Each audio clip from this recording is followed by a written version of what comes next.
अर्थमन्त्री जनार्दन शर्माद्वारा राजीनामाको घोषणा 1000 पटक अनुसन्धान गरे पनि आफू तयार रहेको धारणा व्यक्त। अर्थमन्त्री जनार्दन शर्मामाथि लागेको आरोपको छानबिन गर्न 11 सदस्यीय छानबिन विशेष समिति गठन। सरकारद्वारा विभूषण समितिको सदस्यबाट वरिष्ठ कलाकार मदनदास श्रेष्ठलाई हटाएर सङ्गीतकार सम्बुजित बास्कोटालाई नियुक्त। के छन् हिजो मन्त्री परिषदले गरेका निर्णयहरू, यो सम्बन्धी जानकारी। नेत्र विक्रमचन्द विप्लवको हिंसा प्रेरित अभिव्यक्ति। जन्मसिद्धका आधारमा नागरिकता दिने सहमति जुटेको लोकतान्त्रिक समाजवादी पार्टी नेपालका सांसद राजेन्द्र महतोको भनाई। मङ्सिर पहिलो साता आम निर्वाचन गर्न प्रस्ताव। माघभित्र नयाँ राष्ट्रपति, दशैं लगत्तै उम्मेदवारी दर्ता। चन्द्रगिरी केबल कारमा फँसेका 436 जनाको उद्धार। मन्दिरमा फँसेका मानिसको उद्धारका लागि परिचालन गरिएको थियो 150 प्रहरी। आजबाट साझा यातायातका बिजुली बसले सेवा दिँदै। सरकारले बकर ईदमा दियो सार्वजनिक बिदा। मावि र निमावि तहको शिक्षक बढुवाको नतिजा सार्वजनिक। बाजुराको बुढीगङ्गा नगरपालिकामा आज निर्वाचन हुँदै। नेपाल भित्रीय प्राधिकरणका चार्जिङ स्टेसन प्री बुकिङ सुविधा सहित 63 ठाउँबाट सेवा दिँदै। कुन कुन ठाउँमा चार्जिङ स्टेसन राख्दैछ, यो सम्बन्धी जानकारी। दैलेखमा पेट्रोलियम अन्वेषणको बाँकी काम सक्न चिनिया टोली नेपालमा। पोखराको सरकारी जग्गा भाडा प्रकरण, निवर्तमान मेयरको स्पष्टोक्ति, त्रुटि भए ठेक्का खारेज होस्। धनगढी उपमहानगरपालिकाले मेयरले चढ्दै आएको गाडी नगरवासीलाई स्वास्थ्य सेवा प्रदान गर्न प्रयोग गर्ने। नेपालमा कोरोना संक्रमितको संख्या बढ्दै, एकै दिनमा 113 जनामा संक्रमण। 2 जनामा ओमिक्रोन भेरिएन्टको नयाँ उपप्रजाति BA.5 पुष्टि। तुइन चुडिदा महाकाली नदीमा 1 जना बेपत्ता। आजबाट हवाई भाडा बढ्यो, कुन रुटमा कतिले बढ्यो, यो सम्बन्धी सम्पूर्ण जानकारी। र स्वास्थ्य सम्बन्धी जानकारीमा आज रसायन हालेर पकाइएको र प्राकृतिक रूपमा पाकेको आँप कसरी चिन्ने, औषधि हालेर पकाइएको आँप खाँदा स्वास्थ्यमा कस्तो असर पर्छ, यो सम्बन्धी विस्तृत जानकारी दिनेछौँ। हाम्रो भिडियो सामग्री अन्तिमसम्म हेर्नुहोला। सुप्रभात। आज मिति 2079 साल असार महिनाको 23 गते बिहिबार, इस्वी सम्मत 2022 जुलाई 7 तारिक। सदाका दिन जस्तै आज पनि हामी देशभरका महत्त्वपूर्ण खबर लिएर तपाईमाझ उपस्थित भएका छौं। आजको समाचार सुरुवात गरौं अर्थमन्त्री जनार्दन शर्माले राजीनामा दिनुभएको प्रसङ्गबाट। अर्थमन्त्री जनार्दन शर्माले पदबाट राजीनामा दिनुभएको छ। बुधबारको प्रतिनिधि सभा बैठकमा सम्बोधन गर्दै अर्थमन्त्री शर्माले अर्थमन्त्रीको पदबाट राजीनामा दिएको घोषणा गर्नुभएको हो। उहाँले आफूमाथि लागेको आरोप छानबिन गर्न बनेको संसदीय समितिलाई छानबिनका लागि सहयोग गर्न पदबाट राजीनामा दिएको बताउनु भएको छ। उहाँले बजेट निर्माणका क्रममा आफ्नो मूल्य, मान्यता र नैतिकतालाई डगमगाउन नदिएको उल्लेख गर्नुभयो। साथै उहाँले आफू एउटा मात्र होइन, हजारौं छानबिनका लागि तयार रहेको बताउनु भएको छ। अर्थमन्त्री शर्माले आफूमाथि अनावश्यक र झुट्टा आरोपहरू लगाइएको भन्दै सबै आरोपहरूलाई अस्वीकार तथा खारेज गर्ने बताउनु भएको छ। गरेको गल्ती नगरेको, राष्ट्रको पक्षमा, देशको पक्षमा काम गरेको हुँदाहुँदै पनि यो भ्रम सिर्जना भएर जुन समस्या मैले देखिरहेको छु, त्यसलाई सत्य तथ्यले नै स्पष्ट गर्नेछ भन्ने कुरा म यहाँ राख्न चाहन्छु। देशको राष्ट्रियताको, राष्ट्रको, जनताको पक्षमा उभिएर निरन्तर सङ्घर्षबाट अगाडि बढिरहेको एउटा व्यक्तिमाथि अनावश्यक झुट्टा लान्छनाहरू, आरोपहरू जो लगाइएको छ, त्यसको म आफ्नो तर्फबाट त्यसलाई अस्वीकार गर्दछु, खारेज गर्दछु। छानबिन समितिले गर्ने काममा मेरो पूर्ण सहयोग हुनेछ, मेरो पूर्ण सहयोग हुनेछ। छानबिन समितिलाई म सहयोग गर्नेछु र यस्ता छानबिन समितिहरूभन्दा विगतमा मन्त्री कायम भएरै छानबिन भएका पनि तथ्यहरू छन् सम्माननीय सभामुख महोदय, तर म त्यो चाहँदैन। म छानबिन समिति बनाउने कुरा आज मात्रै आएर भयो। यो छानबिन समिति बनाउने कुरा मेरो कुरा थिएन, मैले व्यक्तिगत रूपमा गर्न सक्ने कुरा थिएन। आज सरकार र सम्माननीय सभामुखज्यूको पहलमा जो समिति भएको छ यसलाई मैले स्वागत गर्छु, धन्यवाद दिन्छु र यो छानबिनका लागि मैले मार्ग प्रशस्त गर्दै आफ्नो पदबाट राजीनामा दिएको घोषणा पनि गर्दछु। प्रतिनिधि सभाले अर्थमन्त्री जनार्दन शर्माले आगामी आर्थिक वर्षको बजेट निर्माणका क्रममा अनाधिकृत व्यक्ति प्रवेश गरी करका दर हेरफेर गरेको विषयलाई लिएर 11 सदस्यीय संसदीय छानबिन समिति गठन गरेको छ। बुधबार बसेको प्रतिनिधि सभाको बैठकमा सभामुख अग्निप्रसाद सापकोटाले छानबिनका लागि 11 सदस्यीय छानबिन समिति गठन गरेको बताउनु भएको हो। उहाँले 11 सदस्यीय छानबिन समितिमा खगराज अधिकारी, देवप्रसाद गुरुङ, पुष्पा भुषाल गौतम, प्रदीप कुमार ग्यावाली, भानुभक्त ढकाल, बिमला विकल, लक्ष्मणलाल कर्ण, शक्तिबहादुर बस्नेत, सरला कुमारी यादव, सीताराम महतो, सुरेन्द्र प्रसाद यादव रहनु भएको जानकारी दिनुभएको छ। समितिलाई छानबिनको लागि 10 दिनको समय दिइएको छ। सरकारले विभूषण समितिको सदस्यबाट वरिष्ठ कलाकार मदनदास श्रेष्ठलाई हटाएर संगीतकार सम्बुजित बास्कोटालाई नियुक्त गरेको छ। अन्य सदस्य यथावत रहने गरी सरकारले विभूषण समितिको सदस्यबाट वरिष्ठ कलाकार मदनदास श्रेष्ठलाई हटाएर संगीतकार सम्बुजित बास्कोटालाई ल्याउने निर्णय गरेको हो। मन्त्री परिषदले हिजो के निर्णय गर्यो? खानेपानी क्षेत्रको सुशासन र पूर्वाधार सहयोग आयोजनाको लागि विश्व ब्याङ्कबाट प्राप्त हुने 59.6 मिलियन एसडीआर सहुलियतपूर्ण ऋण सहायता स्वीकार गर्ने, नेपाल प्रहरीमा क्षमता विकास सहितको साइबर ब्युरो स्थापनाका लागि गणतन्त्र कोरियाबाट प्राप्त हुने अमेरिकी डलर 8 मिलियन अनुदान सहायता स्वीकार गर्ने, हरित ग्यास उत्सर्जन न्यूनीकरणको लागि खाना पकाउने आधुनिक, दक्ष तथा जलवायु मैत्री स्वच्छ ऊर्जाको प्रवर्धनका लागि प्राप्त हुने अमेरिकी डलर 21.12 मिलियन अनुदान सहायता स्वीकार गर्ने,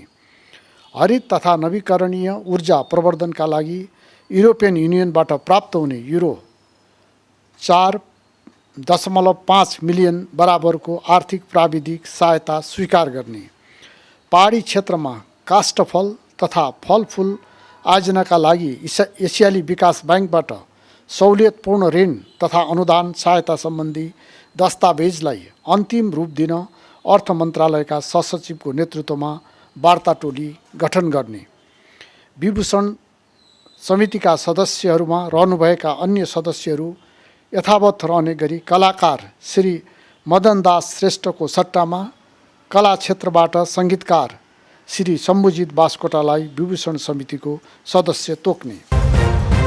नेपाल कम्युनिस्ट पार्टी नेकपाका महासचिव नेत्र विक्रमचन्द विप्लवले देश बेचेर खाने पार्टीहरूलाई भोट हाल्नै नदिने चेतावनी दिनुभएको छ। एमसिसीमा राष्ट्रघात गर्ने दलहरूलाई आवश्यक परे नेपाली सेनासँग मिलेर भए पनि 10 वर्षका लागि प्रतिबन्ध लगाएर भोट हाल्नै नदिने उहाँले जिकिर गर्नुभयो।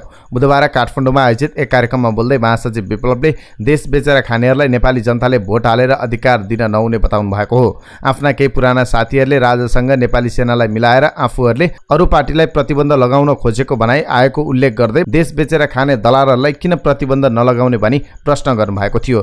टाउको फुटुन्जेल लड्यौँ होइन, हामीले त हात भाँचुन्जेल लड्यौँ, खुट्टा भाँचुन्जेल लड्यौँ, हाम्रो साथीहरू जेल पर्नुभयो। धरौटी पनि कति माग्ने? 10 लाख माग्ने कि 5 लाख? यो न्यायाधीश को हो? यो यिनको त घर घर गएर थुतेर कुट्नुपर्छ कि यिनलाई। कुरा के हो भने होइन, यहाँ एउटा साँचो कुरा के हो भन्नुहुन्छ भने एउटा विद्यार्थी पढिराखेको विद्यार्थीलाई 10 लाख 5 लाख धरौटी माग्ने हो? कहाँबाट लिएर तिर्ने 10 लाख भन्नुहोस् त? एउटा युवा देश बेच्न पाइँदैन भनेर जुलुस गर्दाखेरि गिरफ्तार हुने मान्छेलाई 3 लाख धरौटी माग्ने हो होइन? नभएको कुकर बम बनाएर कुकर प्रेसर बनाएर रात भिडाइदिने हो? यसले के देखाउँछ भन्दाखेरि नेपालमा दलालहरू सबैतिर छरिएर बसेका छन्। भन्नुहोस् न, दलालहरूको सल्लाह छ हाम्रो विरुद्धमा षड्यन्त्र गर्ने, यिनीहरू एक भएर लडिरहेका छन् नि। त्यसले हामीले हेर्नुपर्छ कि होइन? हामी त लड्यौँ नि, हामी त्यहाँ लड्यौँ, सबै मोर्चाबाट हामी यहाँसम्म लड्दै आएका छौँ नि। तर हामीले भनेका थियौँ गगन थापाले त कुरा बुझेन नि, बुझेका थिए तिनले। तर उनलाई के परेको थियो भने यति छिटो यस्तो नाङ्गो अमेरिका आइहाल्ला, मलाई अप्ठ्यारो परिहाल्ला, उनले बुझाएको थिएन। अलिक बचाएर आउँछ होला, हाम्रो लात ढोकिदिएर आउँछ भन्ने उनलाई परेको थियो। मालिक त्यस्तो हुँदैन हजुर। एउटा कुरा काङ्ग्रेसका मान्छेले बुझ्नुपर्छ, मालिक भनेको धेरै निर्मम हुन्छ, लात्ताले हानेर फाल्छ के। मालिकसँग त लड्ने मान्छेले मात्रै टिक्छ। लाचार दलालहरूको भविष्य मालिकको घरमा हुँदैन। मालिकले त काम लगाउने हो, गोरु जस्तो जोताउने हो, लात्ताले खाद्ने हो होइन? काङ्ग्रेसलाई त्यसरी खाँदैछ अमेरिकाले अहिले। भन्नुहोस् न, गगन थापाको धोती र टोपी बनाइदियो नि त। यहाँका युवाहरू वास्तवमा तपाईँ के गर्नु पर्थ्यो भन्दाखेरि सडकमा उत्रिनु पर्थ्यो। अझै त्यो वातावरण बनाएको छैन। गगनले त भनेको थियो नि मलाई थानकोट कटाउनु, उनलाई थानकोट होइन मुगलिङ कटाउनु पर्थ्यो नि। लोकतान्त्रिक समाजवादी पार्टी नेपालका सांसद राजेन्द्र महतोले जन्मसिद्धका सन्तानलाई नागरिकता दिने सवालमा सहमति जुटेको बताउनु भएको छ। बुधबार नयाँ बानेश्वर स्थित संसद भवनमा सञ्चारकर्मीहरूलाई संक्षिप्त प्रतिक्रिया दिँदै उहाँले जन्मसिद्धका सन्तानलाई संविधानको व्यवस्था अनुसार कानुन बनाएर नागरिकता दिन सरकार तयार भएको बताउनु भएको हो। उहाँले संसदमा रहेको पुरानो नागरिकता विधेयक फिर्ता गरेर नयाँ विधेयक पारित गर्न सरकारसँग सहमति भएको उल्लेख गर्नुभएको छ। नयाँ विधेयक संसदमा लगेर पारित गर्ने सम्भावना भएको उहाँको भनाइ थियो। यो सरकार चाहिँ यो फिर्ताको चाहिँ निर्णय गरिसकेका छ, क्याबिनेटबाट हिजो नै गर्यो। भोलिको कार्यसूचीमा आउँछ भनेर के अरे गृहमन्त्रीले भन्दै थियो। अहिले भोलिको कार्यसूचीमा आउँछ यो फिर्ता गर्ने भने, अनि फेरि अर्को नयाँ विधेयक पनि आउँछ भनेर भन्दैछ। अब त्यो काङ्ग्रेस एमाले कुरा गर्दैछ। अब यहाँ त नैतिकताको खरेडी परिसकेका देशमा गर्ने के त यस्तै हो। निर्वाचन आयोगले आगामी मङ्सिर 2 गते आम निर्वाचन गर्न सरकारलाई सुझाव दिएको छ। आयोगको परामर्शअनुसार सरकारले प्रदेश र प्रतिनिधि सभा निर्वाचनको मिति घोषणा गरेमा दशैं लगत्तै चुनावी माहौल सुरु हुनेछ। माघभित्र राष्ट्रपति र उपराष्ट्रपति चुनिएपछि निर्वाचनको एउटा चक्र पुरा हुनेछ। आयोगका पदाधिकारीले बुधबार अपराह्न प्रधानमन्त्री शेरबहादुर देउवा, गृहमन्त्री बालकृष्ण खाँड, सञ्चार तथा सूचना प्रविधि मन्त्री ज्ञानेन्द्र बहादुर कार्की र कानुन, न्याय तथा संसदीय मामिला मन्त्री गोविन्द बन्दीलाई भेटेर प्रदेश र प्रतिनिधि सभा निर्वाचनको मितिका विषयमा परामर्श गर्नुभएको हो। आगामी 2 मङ्सिरमा प्रतिनिधि सभा र प्रदेश सभा निर्वाचनको प्रस्ताव गरेको आयोगले थप 3 महिनाभित्र राष्ट्रपति र उपराष्ट्रपति निर्वाचन सम्पन्न गर्ने प्रस्ताव गरेको छ। काठमाडौँको चन्द्रागिरी केबल कारमा समस्या आउँदा फसेका 436 जनाको उद्धार भएको छ।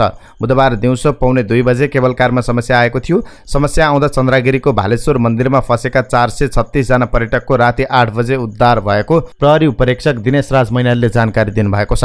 केबल कार आधा घण्टादेखि 45 मिनटसम्म बीचमै रोकिएको थियो। इमर्जेन्सी सेवा सञ्चालन गरी केबल कारलाई माथिसम्म पुर्याइएको थियो। राष्ट्रिय सभा अध्यक्ष गणेश प्रसाद तिमिल सिन्हाको परिवार पनि केही बेर केबल कारमै अड्किनु भएको थियो। त्यतिबेला 140 जना केवल कारमा फसेका थिए। प्रहरीले माथि मन्दिरमा फसेका 170 जनालाई पैदल हिँडाएर उद्धार गरेको हो। त्यस्तै 266 जनाको भने केवल कारकै प्रयोग गरी उद्धार गरेको प्रहरी उपरीक्षक मैनालीले जानकारी दिनुभएको छ। उद्धारका लागि 150 भन्दा बढी प्रहरी परिचालन गरिएको थियो। घटनाबारे बुझ्दा चन्द्रागिरीका जनरल म्यानेजर सञ्जीव थापाले टेक्निकल फल्टका कारण केही बेर मात्रै अड्किएको बताउनु भएको छ। उहाँले केवल कार 15 मिनट मात्रै अड्किएको बताउनु भएको छ। टेक्निकल फल्ट भएर एकैछिन होल्ड भएको हो। कहिलेकाहीँ देखाउने जस्तै यो पटक पनि फल्ट देखाएको हो। टावरमा समस्या देखाउँदा अटोमेटिक रोकिन्छ। यो समस्या थाहा पाएपछि चलिहाल्छ। उहाँले भन्नुभयो, मानिसहरू फसेका होइनन्। 10-15 मिनट समस्या डिटेक्ट गर्नलाई टाइम लाग्यो। त्यसपछि इमर्जेन्सी मोड हुन्छ। त्यसमा गएपछि मान्छेहरू फस्ने कुरै हुन्न। उहाँका अनुसार केबल कारमा कुनै पनि समस्या देखिए आफै रोकिन्छ। कुनै पनि फल्ट देखियो भने केबल कार अटोमेटिक रोकिन्छ। टेक्निकल कुरा हो। सुरक्षाको हिसाबले पनि समस्या देखियो भने रोकिनु राम्रै हो। उहाँले सिस्टम नै त्यस्तै भएको बताउनु भएको छ। साझा यातायातले पहिलो चरणमा ल्याएका 3वटा बिजुली बस आजदेखि काठमाडौँमा सञ्चालन हुने भएको छ। पहिलो चरणमा ल्याइएका बिजुली बस परीक्षण गरेर रुट समेत लिएर सञ्चालनमा ल्याउन लागि आज बिहान 11 बजे साझाको पुलचोक स्थित कार्यालयबाट ती बसहरूले औपचारिक रूपमा सेवा शुभारम्भ गर्नेछन्। यी बसमा महिला चालक र सहचालकको व्यवस्था गरिएको छ। अबको केही समयमा 37वटा बाँकी बसहरू आउने साझा यातायातका अध्यक्ष कनकमणि दीक्षितले जानकारी दिनुभएको छ। उहाँका अनुसार सरकारी विशेषज्ञले परीक्षण गरेर अनुमति दिएकाले यी बसले काठमाडौँमा भरपर्दो सेवा दिने विश्वास व्यक्त गर्नुभएको छ। सरकारले आइतबार 26 गते सार्वजनिक बिदा दिने निर्णय गरेको छ। गृह मन्त्रालयले बुधबार एक सूचना जारी गर्दै आइतबार सार्वजनिक बिदा दिएको जनाएको छ। बकर ईदको उपलक्ष्यमा सरकारले बिदा दिने निर्णय गरेको हो। मुस्लिम आयोगले अनुरोध गरेपछि देशभर सार्वजनिक बिदा दिएको मन्त्रालयले जानकारी दिएको छ। शिक्षक सेवा आयोगले आन्तरिक बढुवा माध्यमिक तह प्रथम श्रेणी र निम्न माध्यमिक तह प्रथम श्रेणीको नतिजा सार्वजनिक गरेको छ। आयोगले लिखित परीक्षाबाट अन्तर्वार्ताका लागि छनौट भएका उम्मेदवारहरूको असार 11 गते मङ्गलबार मावि तहको र असार 22 गते बुधबार भएको अन्तर्वार्तापछि नतिजा सार्वजनिक गरेको हो। आयोगले परीक्षामा सहभागी लिखित अन्तर्वार्ता र अनुभव समेतको प्राप्ताङ्कको आधारमा विभिन्न जिल्लाहरूका लागि नतिजा प्रकाशन गरेको जनाएको छ। अन्तर्वार्तामा सम्मेलित उम्मेदवारले आफ्नो नतिजा र प्राप्ताङ्क हेर्न चाहेमा नतिजा प्रकाशन भएको मितिले 7 दिनसम्म आयोगको वेबसाइटबाट हेर्न सकिने जनाएको छ। यदि तपाईले नतिजा हेर्न चाहनु भएको छ भने हाम्रो युट्युबको डिस्क्रिप्सनमा यसको लिङ्क राखिएको छ। त्यसमा गई तपाईले नतिजा हेर्न सक्नुहुन्छ। बाजुरा जिल्लाको बुढीगङ्गा नगरपालिकामा आज निर्वाचन हुँदैछ। निर्वाचन स्वच्छ, निष्पक्ष र भयरहित वातावरणमा सम्पन्न गर्न सुरक्षा व्यवस्था कडा गरिएको प्रमुख जिल्ला अधिकारी प्रकाश चन्द्र अधिकारीले जानकारी दिनुभएको छ। मतदान स्थल र मतदान केन्द्रमा नेपाल प्रहरी, सशस्त्र प्रहरी र नेपाली सेनाबाट सिनियर अधिकृतको कमान्डमा पर्याप्त सुरक्षाकर्मी परिचालन गरेको उहाँले बताउनु भएको छ। गत वैशाख 30 गते निर्वाचन भएको बुढीगङ्गा नगरपालिकामा विवादपछि पुनः मतदान गर्ने निर्वाचन आयोगले निर्णय गरेको थियो। बुढीगङ्गाका 10 वडा मध्ये 6 वटा वडामा विवाद भएको थियो। वडा नम्बर 2, 3, 4, 5, 7 र 9 का केन्द्रमा मतदान स्वच्छ, निष्पक्ष र भयरहित वातावरणमा हुन नसकेको भन्दै विवादित बनेको थियो। नगरपालिकाको मेयरमा एमालेबाट रामबहादुर बानिया, उपमेयरमा माया कुँवर र नेपाली कङ्ग्रेसबाट मेयरमा रङ्ग खाती र उपमेयरमा रिता साई उम्मेद्वार रहेका छन्। नेपाल विद्युत प्राधिकरणले देशका विभिन्न भागमा राख्ने चार्जिङ स्टेसनको उपकरण नेपाल आइपुगेको छ। प्राधिकरणको चार्जिङ स्टेसन पूर्वाधार विकास आयोजनाका प्रमुख सागरमणि ग्यावालीका अनुसार पहिलो चरणमा राखिने 51 मध्ये 26 वटा चार्जर नेपाल आइपुगेका छन्। चार्जरहरू नेपाल आइपुगेका छन्। अब भन्सार जाँचपास गरेर ल्याउन साथ केही दिनभित्रै जडान सुरु गर्छौं। उहाँले भन्नुभयो, चार्जिङ स्टेसन जडानका लागि सिभिल पूर्वाधार निर्माणको काम लगभग सकिएको छ। ट्रान्सफर्मरहरूको जडान सुरु गर्ने र लगतै चार्जरहरू जडान गरेर सेवा दिन थालिने प्राधिकरणले बताएको छ। 2 महिनाभित्रै 51 वटा स्थानमा चार्जिङ स्टेसन जोडिसक्ने प्राधिकरणको लक्ष्य छ। प्राधिकरणले देशभरका राजमार्ग र मुख्य शहरका बस पार्क, सार्वजनिक जग्गा लगायतका स्थानमा चार्जिङ स्टेसन जडान गर्न लागेको हो। प्राधिकरणले बिर्तामोड, दमक, विराटनगर, इटहरी, बेलका, सुनसरी बस पार्क, लाहान, बर्दिवास र सिन्धुलीमाडीमा चार्जिङ स्टेसन स्थापना गर्दैछ। खुरकोट, बनेपा, पतलैया, हेटौडा, चितवन, मुगलिन, धारके, पोखरा, बर्दघाट, बुटवल, भैरवा, चन्द्रौटा, लमई, कोहलपुर, लम्की, अतरिया, महेन्द्रनगर र सुर्खेतमा चार्जिङ स्टेसन राखिँदैछ। काठमाडौँको साझा पुलचोक, साझा बल्कु, विद्युत प्राधिकरणको केन्द्रीय कार्यालय हलचोक र त्रिभुवन अन्तर्राष्ट्रिय विमानस्थलमा पनि चार्जिङ स्टेसन जोडिँदैछ। दशैंसम्ममा यी सबै स्टेसनहरू सञ्चालनमा आइसक्छन्। ग्यावनले भन्नुभयो, 5 वर्षसम्म ठेकदार कम्पनीले नै यी स्टेसनहरूको मर्मत समार गर्छ। सञ्चालन र व्यवस्थापन नेपाल विद्युत प्राधिकरणले गर्नेछ। प्राधिकरणले ब्याङ्किङ कार्ड र क्युआर कोड स्क्यान गरेर भुक्तानी गर्न सकिने व्यवस्था गर्दैछ। चार्जिङ स्टेसनमा सवारी चार्ज गर्न प्री बुकिङ प्रणाली बनाएका छौँ। मुगलिनमा सवारी चार्ज गर्न चाहनेले काठमाडौँबाट सवारी लिएर हिँडेपछि समय बुक गर्न सक्छन्। ग्यावली भन्छन्, त्यसको सबै कन्ट्रोल काठमाडौँको कन्ट्रोल रुमबाट हुन्छ। दैलेखमा पेट्रोलियम पदार्थ अन्वेषणको अन्तिम चरणको काम थाल्ने तयारी भएको छ। अन्वेषणका लागि ड्रिलिङ गर्ने स्थानहरू छनौट गर्न एक चिनिया प्राविधिक टोली नेपाल आएको छ। कोरोना भाइरस कोभिड-19 को महामारीका कारण चीन सरकारले विदेश भ्रमणमा गरेको कडाइका कारण चिनिया प्राविधिक नेपाल आउन सकेका थिएनन्। खानी तथा भूगर्भ विभागका सूचना अधिकारी नारायण बास्कोटाले ड्रिलिङको काम अगाडि बढाउने स्थानहरूको पहिचान गर्न चीनको प्राविधिक टोली दैलेख पुगेको बताउनु भएको हो। विभागको पेट्रोलियम अन्वेषण शाखाका प्राविधिक पनि दैलेखमा नै छन्। अन्तिम चरणमा हुने ड्रिलिङ लगायतको कामपछि स्थानीय क्षेत्रमा कति पेट्रोलियम भण्डारण छ भन्ने पत्ता लाग्नेछ। अन्वेषणको प्रतिवेदनले पेट्रोलियम खानी सञ्चालन गर्ने सम्भावना देखाएमा यसको प्राविधिक पक्षको पनि व्याख्या गर्नेछ। सामान्य बुझाइ छ, फौजीको तालिम कष्टकर रहन्छ। कैलालीमा दौडने क्रममा लडेर 9 जना परीक्षार्थी प्रहरी जवान घाइते भएका छन्। उनीहरूमध्ये 2 जनाको सेती प्रादेशिक अस्पतालको आइसियुमा भर्ना गरिएको प्रहरीले जनाएको छ। जिल्ला प्रहरी कार्यालयका प्रवक्ता प्रहरी नायब उपरीक्षक डीएसपी वेदप्रकाश जोशीले नियमित तालिमको दौरानमा बुधबार धनगढी स्थित भन्सार हुँदै फाल्पा जोड्ने सडकमा दौडिने क्रममा लडेर 9 जना प्रशिक्षार्थी प्रहरी घाइते भएका छन्। उनीहरूलाई तत्कालै उपचारका लागि सेती प्रादेशिक अस्पताल ल्याइएको थियो। अस्पतालमा सामान्य उपचारपछि 6 जना डिस्चार्ज भएका छन् भने अन्य 3 जनाको उपचार जारी छ। उनीहरूमध्ये 2 जनालाई आइसियु र 1 जनालाई जनरल वार्डमा राखेर उपचार भइरहेको छ। बुधबार नियमित तालिम अन्तर्गत सुदूरपश्चिम प्रहरी मुख्यालय गढ धनगढीले 10 किलोमिटरको दौड गराएको थियो। सोही क्रममा उनीहरू लडेर बेहोस भएका थिए। राष्ट्रिय प्रजातन्त्र पार्टीले बुधबार अर्थमन्त्रीबाट राजीनामा दिएका जनार्दन शर्मा विरुद्ध दिएको जाहेरी प्रहरीले दर्ता गर्न अस्वीकार गरेको छ।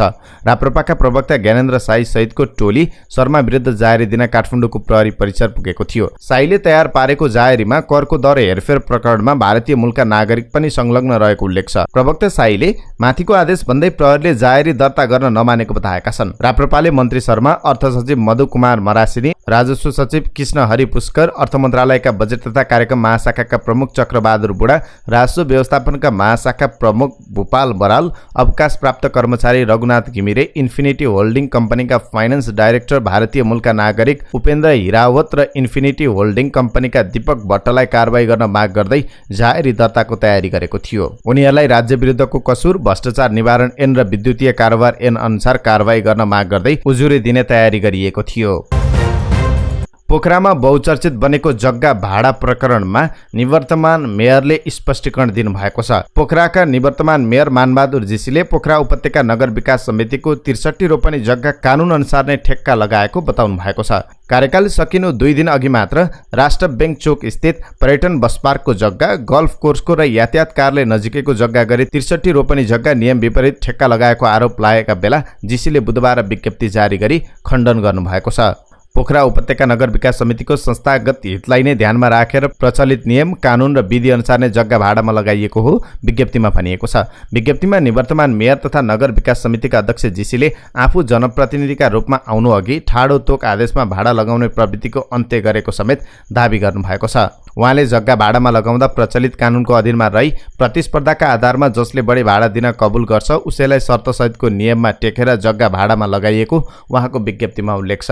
विगतमा तोक आदेशमा सम्झौता गरेर भाडामा दिएका समितिहरूको स्वामित्वमा रहेका विभिन्न ठाउँका जग्गा र 3वटा जग्गाको भाडा पनि विगतमा कति थियो र अहिले कतिमा भाडामा लगाइएको हो विज्ञप्तिमा भनिएको छ। सोको अध्ययन गरेर सत्य बाहिर ल्याउन सञ्चार माध्यमलाई विनम्रतापूर्वक आग्रह गर्दछु। 3 ठाउँको 63 रोपनी जग्गा ज्वाइँको कम्पनीलाई 10 देखि 25 वर्षसम्मका लागि सस्तो मूल्यमा भाडामा दिएपछि उहाँ विवादमा तानिनु भएको थियो। उहाँले ठेक्का सम्झौतामा हस्ताक्षर गरेको दिन समिति परिसरमा स्थानीय निर्वाचनको मतगणना भइरहेकाले कार्यालय बन्द थियो। तर पूर्व मेयर जीसीले जग्गाको प्रचलित कानुन अनुसार प्राविधिक र प्रशासनिक टिमले तयार पारेको रिपोर्टलाई आधार मानेर नै विधिसम्मत भाडामा लगाएको समेत उल्लेख गर्नुभएको छ। उहाँले जग्गा भाडा प्रक्रियाको छानबिन गर्न र कानुन विपरीत भए खारेज गर्ने वर्तमान नेतृत्व रहेको समेत बताउनु भएको छ।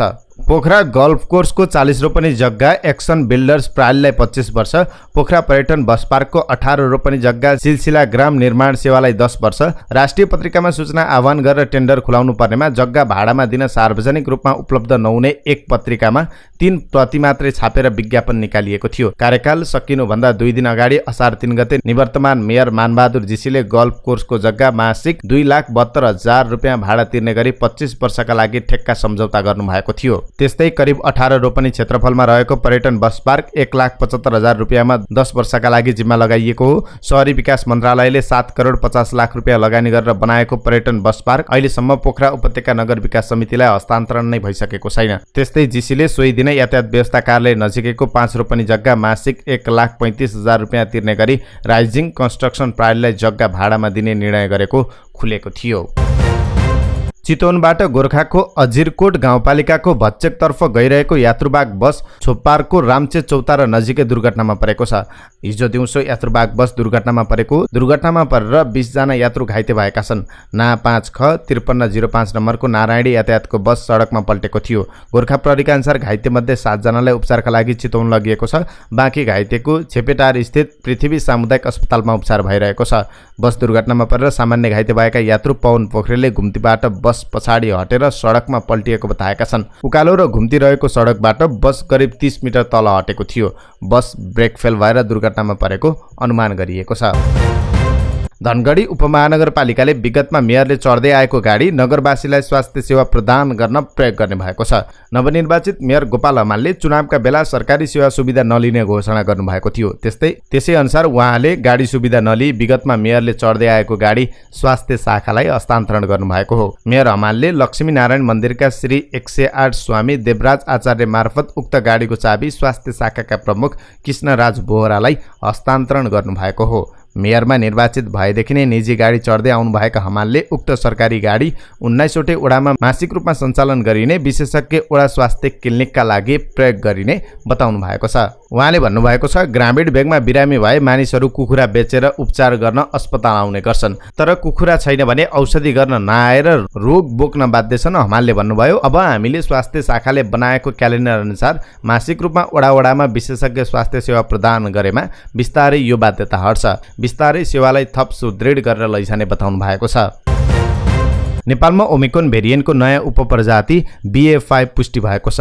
राष्ट्रिय जनस्वास्थ्य प्रयोगशालाले गरेको जिन सिक्वेन्सिङ मार्फत परीक्षण गर्दा 2वटा नमुनामा BA.5 पुष्टि भएको स्वास्थ्य मन्त्रालयले जनाएको छ। संक्रमित केसको नमुना केन्द्रीय डायग्नोस्टिक प्रयोगशाला र बेलैया नाकाबाट प्राप्त भएको स्वास्थ्य तथा जनसङ्ख्या मन्त्रालयले जनाएको छ। मन्त्रालयकी प्रवक्ता डाक्टर सङ्गीता मिश्रका अनुसार राष्ट्रिय जनस्वास्थ्य प्रयोगशालामा भारत र नेपालको सीमा नाका र प्रयोगशालाबाट आएका 32वटा नमुनालाई जिन सिक्वेन्सिङ गरिएको थियो, जसमध्ये 2वटामा मा BA5, अर्को 2 मा BA1 र बाँकी 28 वटामा BA2 पुष्टि भएको उहाँले बताउनु भएको छ। नेपालमा कोरोना संक्रमितको संख्या बढ्दै गइरहेको छ। पछिल्लो 24 घण्टामा थप 113 जनामा कोरोना भाइरस संक्रमण पुष्टि भएको छ। स्वास्थ्य तथा जनसङ्ख्या मन्त्रालयका अनुसार 2724 परीक्षणमा 113 जनामा संक्रमण पुष्टि भएको हो। तुइन तर्ने क्रममा खस्दा महाकाली नदीमा एकजना बेपत्ता भएका छन्। दार्चुलाको ब्यास गाउँपालिका 2 दुम्लिङ स्थित गोठाल घाटमा बुधबार तुइन तर्ने क्रममा सोही उडाका 18 वर्षीय सचिन बुढाथोकी बेपत्ता भएका हुन्। तर्ने क्रममा तुइन चुडिएपछि बुढाथोकी बेपत्ता भएको जिल्ला प्रहरी कार्यालय दार्चुलाले जनाएको छ। भारत नेपाल आउजाउ गर्न तुइन तर्नुपर्ने हुन्छ। गत वर्षको साउन 15 मा सोही ठाउँमा तुइन तरेर भारत जाने क्रममा खसेर जयसिंह धामी पनि बेपत्ता भएका थिए। नेपाल वायुसेवा सञ्चालक सङ्घले हवाई भाडा दर वृद्धि गरेको छ। नेपाल आयल निगमले पेट्रोलियम पदार्थको मूल्य वृद्धि गरेसँगै हवाई सञ्चालक सङ्घले नयाँ भाडा दर सार्वजनिक गरेको हो। निगमले हवाई इन्धनको मूल्य प्रति लिटर 5 रुपियाँले वृद्धि गर्दै 190 रुपियाँ कायम गरेको छ। सङ्घका अनुसार नयाँ भाडा दर आजबाट लागू हुनेछ। वृद्धि भएको भाडा दर अनुसार अब काठमाडौँदेखि सबैभन्दा लामो दूरीमा रहेको धनगढी विमानस्थलसम्मको भाडा 220 रुपियाँले बढेर 17,025 रुपियाँ कायम भएको छ। माउन्टेन फ्लाइटमा 170 रुपियाँ बढेको छ। अब काठमाडौँदेखि माउन्टेन फ्लाइटको भाडा दर 14,890 रुपियाँ पुगेको छ। त्यस्तै काठमाडौँदेखि भद्रपुरको हवाई भाडा दर 150 रुपियाँ बढेर 12,955, काठमाडौँदेखि विराटनगरको भाडा दर 10,205, काठमाडौँदेखि जनकपुरसम्मको भाडा दर 5,860 रुपियाँ र काठमाडौँदेखि भरतपुरसम्मको भाडा 55 रुपियाँले बढेर 4,990 रुपियाँ पुगेको छ। काठमाडौँदेखि पोखरासम्मको भाडा दर भने 80 रुपियाँले बढेर 6,985 रुपियाँ कायम गरिएको छ। काठमाडौँदेखि भैरहसम्मको भाडा दर 100 रुपियाँले बढेर 8,675 रुपियाँ कायम भएको छ। काठमाडौँदेखि नेपालगञ्जसम्मको भाडा दर 165 रुपियाँले बढेर 13,980 रुपियाँ भएको छ। काठमाडौँदेखि तुम्लिङ टारको भाडा दर 95 रुपियाँले बढेर 8,205 रुपियाँ कायम भएको छ। त्यस्तै काठमाडौँदेखि सिमराको भाडा दर 45 रुपियाँले बढेर 4,240 रुपियाँ पुगेको छ। त्यस्तै काठमाडौँदेखि सुर्खेतको भाडा दर 170 रुपियाँले बढेर 14,995 रुपियाँ भएको छ। काठमाडौँदेखि राजविराजको भाडा दर 100 रुपियाँले बढेर 8,755 रुपियाँ कायम गरिएको छ। बुधबार नेप्से परिसूचक सामान्य अङ्कले वृद्धि भएको छ। मङ्गलबार 9 अङ्कले गिरावट आएको नेप्से परिसूचक बुधबार 13.33 अङ्कले बढेर 2043.92 बिन्दुमा पुगेको छ। त्यस्तै सेन्सिटिभ इन्डेक्स 1.68 अङ्कले बढेको छ भने फ्लोट इन्डेक्स 0.94 अङ्क र सेन्सिटिभ फ्लोट इन्डेक्स 0.72 अङ्कले बढेको छ। बुधबार कारोबारमा आएका 228 कम्पनीको 62,63,000 किता सेयर 2 अर्ब 17 करोड 86,55,000 रुपियाँ बराबरको खरिद बिक्री भएको छ। चीनमा आयोजना हुने 19औं एसियाली खेलकुद कोरोना महामारीका कारण अनिश्चितकालका लागि स्थगित भएको छ। यद्यपि नेपालले सहभागिता जनाउने 23 खेल मध्येको महिला फुटबल टोलीले दशरथ रङ्गशालामा अभ्यास गरिरहेको छ। आगामी भदौमा घरेलु मैदानमा हुने साफ महिला च्याम्पियनसिपमा जित निकाल्ने लक्ष्यसहित महिला टोली अभ्यासमा तल्लिन्छ। विगतका संस्करणमा सहभागितामा सीमित हुँदै आएको नेपाल पदकविहीन हुँदै आएको थियो। त्यसका लागि राष्ट्रिय महिला फुटबलले दशरथ रङ्गशालामा तयारीलाई तीव्रता दिएको छ। पछिल्लो पटक महिला टोली सम्हालेका मुख्य प्रशिक्षक बालगोपाल महर्जनले महिला टोलीलाई दैनिक 2 घण्टा अभ्यास गराइरहेको बताएका छन्। अभ्यासको क्रममा नेपाली टोलीकी भरपर्दो खेलाडी तथा अघिल्लो खेलमा कप्तानको भूमिका निर्वाह गरेकी रेणुका नगरकोटी चोटग्रस्त हुँदै उपचारमा छिन्। उनको घाँटीमुनिको बायाँ हड्डी फ्र्याक्चर भएको छ। यसअघि स्ट्राइकर सवित्रा भण्डारी घुँडाको चोटका कारण मैदान बाहिर रहँदा नेपालले अपेक्षा अनुसारको प्रदर्शन गर्न सकेको थिएन। मुख्य प्रशिक्षक महर्जनले रेणुका जस्तो महत्त्वपूर्ण खेलाडी गुमाउनु पर्दा निकै दुःख लागेको बताउनु भएको छ। अटोमोबाइल एसोसिएसनका अध्यक्ष ध्रुव थापाले अटोमोबाइल्स व्यवसाय बच्ने गरी आगामी आर्थिक वर्षको मौद्रिक नीति ल्याउन सुझाव दिनुभएको छ।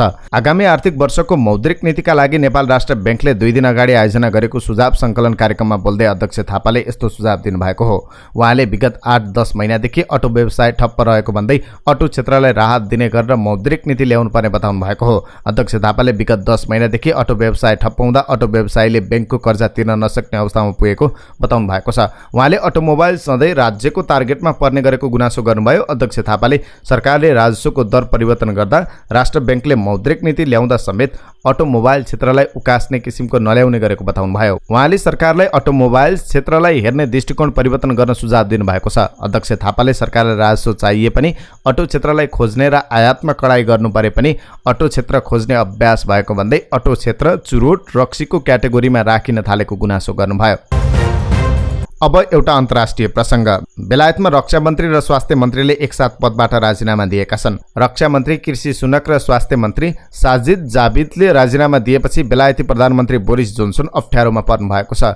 दुवै मन्त्रीले प्रधानमन्त्रीसँग काम गर्न सहज वातावरण नभएको भन्दै राजीनामा दिनुभएको हो। यी दुई मन्त्रीको राजीनामासँगै गत महिना अविश्वासको प्रस्तावबाट बस्नुभएका प्रधानमन्त्री जोन्सनमाथि राजीनामाको दबाव बढेको छ। यसअघि यौन दुराचारको आरोप लागेका सांसद क्रिस पिचरलाई बढुवा गरेको भन्दै प्रधानमन्त्री जोन्सनको व्यापक आलोचना भएको थियो। सोही घटनालाई लिएर रक्षा र स्वास्थ्य मन्त्रीले राजीनामा दिएको अनुमान गरिएको छ। गत महिना बेलायतको सत्ताधारी कन्जर्भेटिभ पार्टीका 50 भन्दा बढी सांसदहरूले प्रधानमन्त्री जोन्सनको राजीनामा माग गरेका थिए। अब स्वास्थ्य सम्बन्धी जानकारी।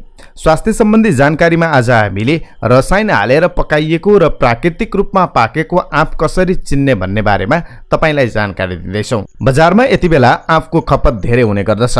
हामीले हाम्रो स्वास्थ्यका लागि फलफुलको रूपमा आँपलाई सेवन गर्छौँ। हामीले स्वास्थ्यवर्धक भन्दै बजारबाट किनेर ल्याएको आँपमा रसायन पनि हुन सक्छ, अर्थात् रसायन हालेर पकाइएको पनि हुन सक्छ। रसायन हालेर पकाइएको र प्राकृतिक रूपमा पाकेको आँप कसरी चिन्ने त? तपाईले आँप खाँदाखेरि कहिलेकाहीँ घाँटी खसखस गरेर हैरान हुनुभएको छ? टाउको दुखे जस्तो भइरहेको छ भने आँप खाएर पो कि? पछिल्लो समय यस्ता समस्या धेरै सुनिने गरेको छ। यति बेला आँपको सिजन भएकाले जताततै फलफुलको राजा मानिने आँप पाइन्छ। स्वास्थ्यवर्धक र स्वादिलो आँपलाई पकाउने बेलामा रसायन हाल्ने कुकर्मले अमृत जस्तो फललाई विष समान बनाइरहेको छ। आँप, केरा, मेवा, अम्बा जस्ता फल रुखमा छिप्पिएपछि नपाके पनि टिपिन्छ। यसरी काँचै टिपिने फल टिपिसकेपछि प्राकृतिक रूपमा आफै वा घुम्साएपछि पाक्छन्, जसको प्रमुख कारण तिनमा प्राकृतिक रूपमा उत्पादन हुने एथिलिन ग्यास हो। एथिलिन ग्यासले फललाई बिस्तारै पकाउँछ। फललाई छिटै पकाउनु पर्दा कपडा, बोरा, भुस आदिमा गुम्साइन्छ, जसले गर्दा एथिलिन ग्यास हावामा फैलिएर जान पाउँदैन र चाँडै पाक्छ। यसरी प्राकृतिक तवरले पकाउँदा अमृत समान पोसिलो हुने आँप क्याल्सियम कार्बाइड जस्ता अखाद्य रसायन हालेर पकाएर विष समान बनाउने चलन व्याप्त छ। क्याल्सियम कार्बाइड जस्ता रसायन हालेर पकाइएको फलफुलका धेरै नकारात्मक स्वास्थ्य असरहरू हुन्छन्। रसायन राखेर पकाइएको आँप खाँदा पेट दुख्ने, बान्ता हुने, घाँटीमा असर, टाउको दुख्ने जस्ता सामान्य समस्यादेखि फोक्सो, मुटु, मृगौलाको स्वास्थ्यमा समेत घातक निम्तिन सक्छ। जनावरमा गरिएको एक अनुसन्धानले कार्बोहाइड्रेटको प्रयोगले फोक्सो र मृगौलामा अत्यन्तै नकारात्मक असर गरेको पाइन्छ।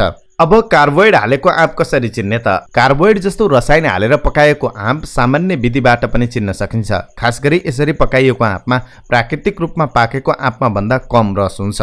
कम रस हुने भएकाले यस्तो आँप पानीमा तैरिन्छ भने प्राकृतिक रूपमा पाकेको आँप पानीमा डुब्छ। तपाईले एउटा भाँडामा भरी पानी राखेर आँप राख्दा डुब्छ वा डुब्दैन जाँचेर रसायन हालेर पकाएको हो कि होइन भनेर छुट्याउन सकिन्छ।